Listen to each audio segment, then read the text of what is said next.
सम्झायो आहे इन सहाफ़त खे रक्त जो रेच ॾेई इहो चयो आहे त हक़ ऐं सच जी राह ते जेकॾहिं तव्हां हलंदो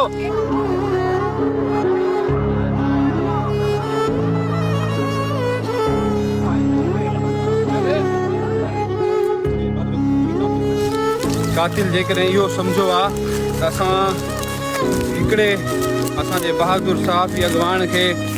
शहीद करण खां पोइ ॿियनि सहाफ़ियुनि जा हौसला असां उहे ख़तमु कंदासीं पर इहा कातिल जी भुल आहे शहीद जे हिन हेॾे वॾे इस्तक़बाल खे ॾिसी पूरो सिंध हुनजो इस्तक़बाल कयो आहे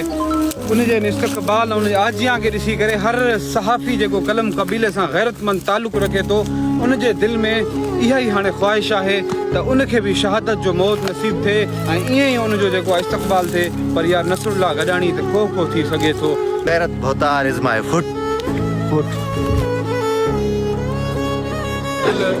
कलम कबीले जे बहादुर शहीद असांजे सहाफ़ी दोस्त नसरुल्लाह गॾाणी जो जनाज़ो नमाज़ आहे उहो बिल्कुलु तयारु आहे जॾहिं ही वीडियो वरी ॾिठा वेंदा त उन बेहस जिन्हनि जी जेका ही साज़िश आहे जिन असां खां ज़िले घोटकी जी आवाम खां हिकिड़ो बहादुर साथी ग़रीबनि जो सगारो आवाज़ जेको नसरुल्लाह गॾाणी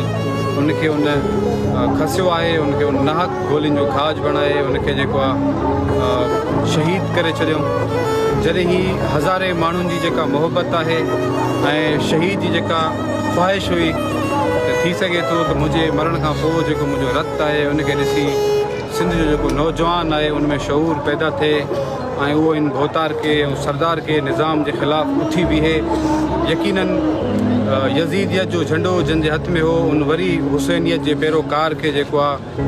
वाक़ई करबला वांगुरु जेको आहे उहो बेदर्दी सां असांजे दोस्त खे राह वेंदे हिन ॻोठ खां निकिरंदे ई गोलियुनि जो खाज बणायो जंहिंमें हुनजे मथां नसरुल्लाह गॾाणी जे मथां 4 फायर कया विया जेके 3 हुनखे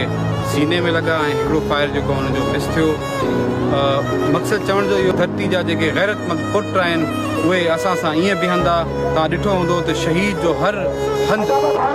पुरजोश इस्तक़बाल कयो वियो ऐं अॼु हिन ॻोठ वारनि जो नालो हिन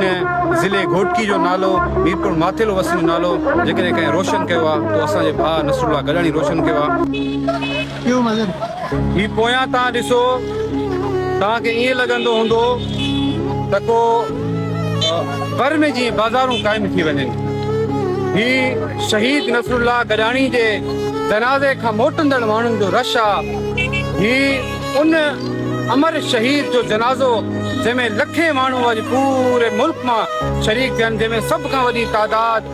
सिंध जे माण्हुनि जी आहे नसरुल्लाह गॾाणी जो कसूर सिर्फ़ु इहो हो त हू सिंधी क़ौम जो केस विढ़ंदो हो अॼु नसरुल्लाह गॾाणी पंहिंजे सीने ते गोलियूं खाई सिंधी क़ौम जो सर फ़ख़्र सां बुलंद कयो आहे ऐं जेका सिंधी कलम धणी आहिनि कलम कबीले जा जेके दोस्त आहिनि उन्हनि खे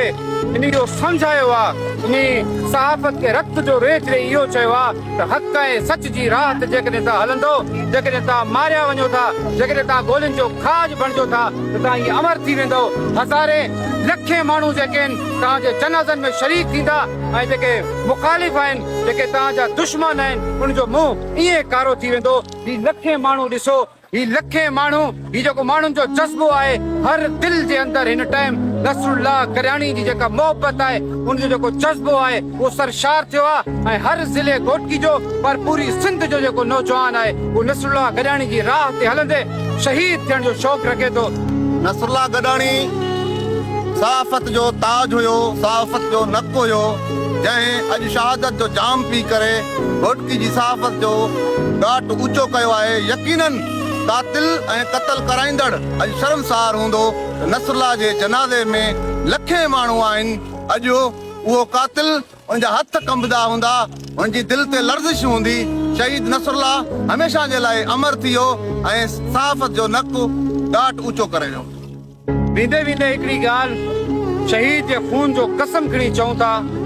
त बसि हर मज़लूम आवाम जा भरजरूं थींदासीं ऐं